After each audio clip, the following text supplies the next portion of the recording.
रामकृष्ण हरी मंडळी, आपल्या भक्ती चॅनलमध्ये तुम्हा सगळ्यांचं मनापासून खूप खूप स्वागत. 2 तारखेला म्हणजेच 2 मार्च 2026ला होळी आलेली आहे. म्हणजेच हुताशिनी पौर्णिमा.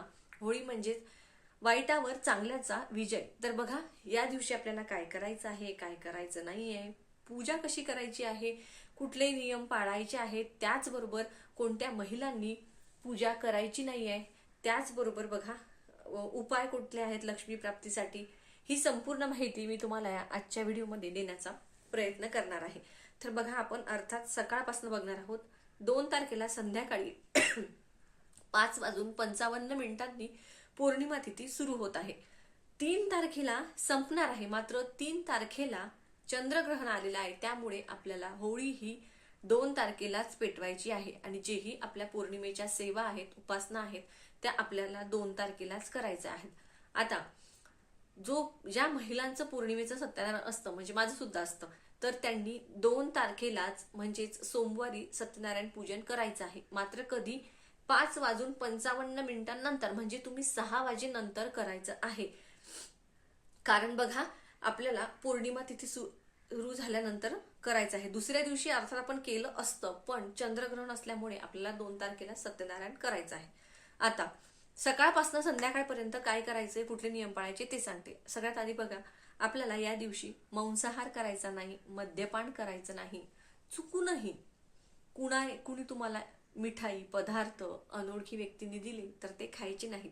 असं म्हणतात, या दिवशी नकारात्मक लहरी किंवा काही असे वाईट विचारांचे लोक असतात की ते क्रिया करण्याचा प्रयत्न करतात. त्यामुळे एक गोष्ट लक्षात घ्या, पांढऱ्या वस्तू कोणी तुम्हाला देत असेल तर या दिवशी अवॉइड करा, खाऊ नका. ज्यांचा याच्यावर विश्वास नाही त्यांनी खाल्लं तरी चालेल.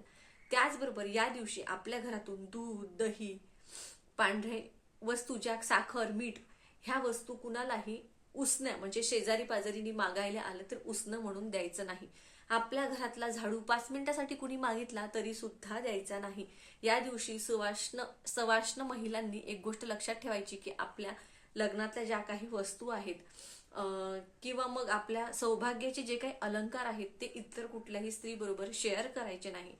तर ह्या गोष्टी टाळायच्या आहेत महिलांनी. पुरुषांनी मद्यपान मांसाहार या दिवशी चुकूनही करायचा नाही. पौर्णिमेच्या दिवशी तसंही आपण माता लक्ष्मीची सेवा उपासना करत असतो.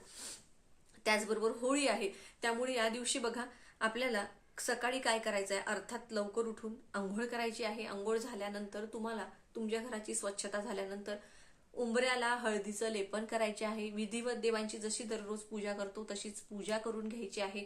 तुळशीला देखील तुळशीची पूजा करून घ्यायची आहे. तुळशीजवळ दिवा लावायचा आहे. त्याचबरोबर हळदीने तुम्हाला तुमच्या मुख्य प्रवेशद्वारावर या साईडने एक, या साईडने एक हळदीने कुंकू मिक्स करून तुम्हाला स्वस्तिक काढायचे आहेत. 4 टिंब साईडने 2 उभ्या रेषा द्यायच्या आहेत. किचन ओट्यावर म्हणजेच गॅसच्या शेगडीवर देखील एक स्वस्तिक काढायचं आहे. त्याचबरोबर तुळशीजवळ एक स्वस्तिक काढायचं आहे आणि एक तुमच्या तिजोरीवर स्वस्तिक काढायचं आहे. असे 5 हळदीचे स्वस्तिक तुम्हाला काढायचे आहे. त्याला हळदी कुंकू अक्षता फुलं अर्पण करायचे आहे. धूप दीप दाखवायचा आहे. आता ही अशी आपली दर पौर्णिमेची सेवा. त्यानंतर बघा, आपल्याला काय करायचं आहे, आपल्या देवघरामध्ये आता बघा, ही जी कवड्यांची सेवा आहे ही तुम्ही संध्याकाळी करा. जेव्हा तुम्ही सत्यनारायण करणार ना तेव्हा, म्हणजे 6 वाजेनंतर तुमच्या घरामध्ये कवड्या असतील तर त्याच कवड्या तुम्ही अभिमंत्रित करा. नसतील तर नवीन 5 किंवा 7 कवड्या विकत आणा. त्यांना छान धुवून घ्या. त्याला हळदीनं पिवळं करून घ्या. उजव्या हातामध्ये घ्या. अर्थात देवाजवळ दिवा धूप बत्ती चालू ठेवायचे. आणि 16 वेळा नवार्णव मंत्र, 16 वेळा विष्णू गायत्री मंत्र, 16 वेळा लक्ष्मी गायत्री मंत्र, 16 वेळा कुबेर मंत्र, श्री सुक्तम, महालक्ष्मी अष्टकम, एक माळ स्वामींची, असं तुम्हाला सेवा श्री सुक्तम किंवा व्यंकटेश स्तोत्र म्हणून सेवा करायची. धूप दाखवायचा. नंतर त्या कोवड्या आपल्याला एका प्लेटमध्ये थोडे पिवळे तांदूळ करून ठेवायचे. म्हणजे तांदूळ घ्यायचे, हातामध्ये थोडंसं पाणी हळद टाकून पिवळे करून त्यावरती त्या 7 किंवा 5 कवड्या तुम्हाला ठेवायच्या. आता ह्या केवढ्या ठेवल्यावर त्याला कुंकुवाची बोटं लावायची, त्याला धूप दीप दाखवायचं.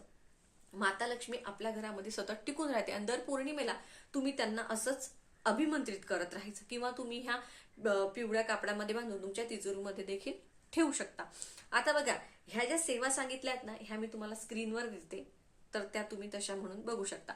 आता ही झाली कवड्यांची सेवा. दुसरी गोष्ट अशी की बघा, आपल्याला आपल्या कुलदेवतेच्या टाकावर ज्याही महिलांची कुलदेवतेची ओटी भरायची असेल त्यांनी सुद्धा 2 तारखेलाच ओटी भरायची आहे. कुलदेवतेच्या टाकावर कुंकुम अर्चन करायचं आहे. नवार्णव मंत्र म्हणून करू शकता. ओम एम ह्रीम क्लीम चामुंडाय विच्चे नमो नमः, किंवा कुलदेवीचा मंत्र येत असेल तर म्हणून करू शकता. 11 वेळा, 16 वेळा, 21 वेळा या पद्धतीने करू शकता.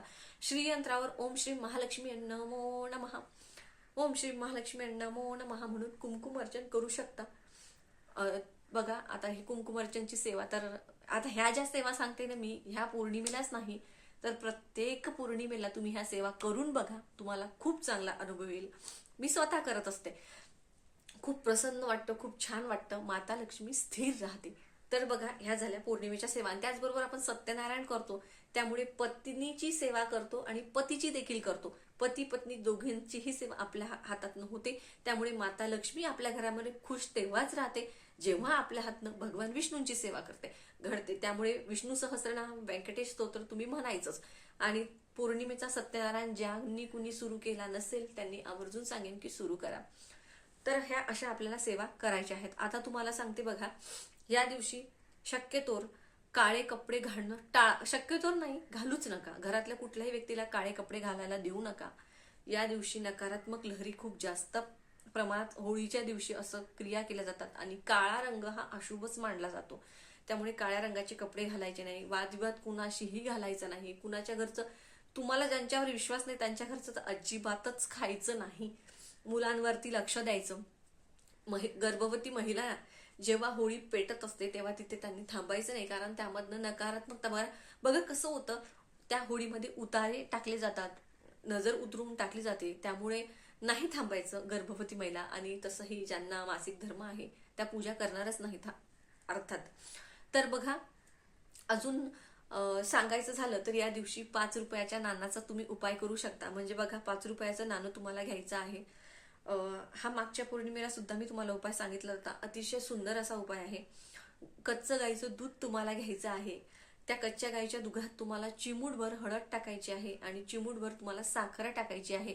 आणि हे दूध घेऊन तुम्हाला तुमच्या टेरेसवर किंवा बाल्कनीमध्ये जायचं आहे. चंद्रप्रकाशामध्ये जायचं आहे. कधी जायचं बघा, 7, 7:30, 8 वाजता तुम्ही हे करू शकता.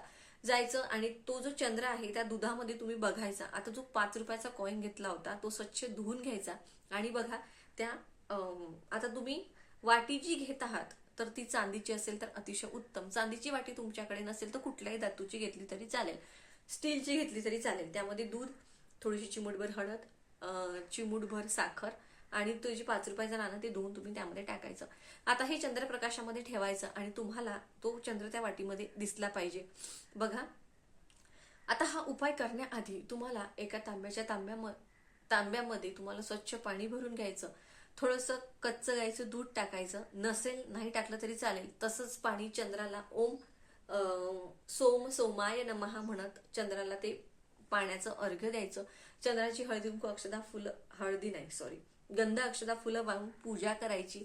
धूपदीप दाखवायचा, नंतर हा उपाय करायचा. तसं पौर्णिमेला चंद्राची पूजा केली पाहिजे असं म्हणतात. पौर्णिमा म्हणा किंवा मग चतुर्थी म्हणा, या दिवशी चंद्राची आवर्जून पूजा करावी. बघा, तर हा जो उपाय आहे आता हा तुम्ही केला तर ती वाटी तुम्हाला रात्रभर शक्य झालं तर त्या प्रकाशामध्ये ठेवा. थोडा वेळ उघडी ठेवा, 1-2 तास, नंतर झाकून ठेवली तरी चालेल. दुसऱ्या दिवशी सकाळी 7 वाजायच्या आतच तुम्हाला तो जे नाणं आहे ते काढून घ्यायचं आहे.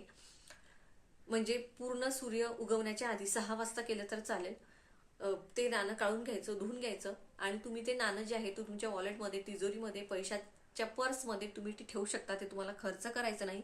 याने तुमच्याकडे माता लक्ष्मी स्थिर राहील. आणि ते जे दूध आहे ते दूध तुम्ही तुळस सोडून कुठल्याही झाडाला अर्पण करू शकता.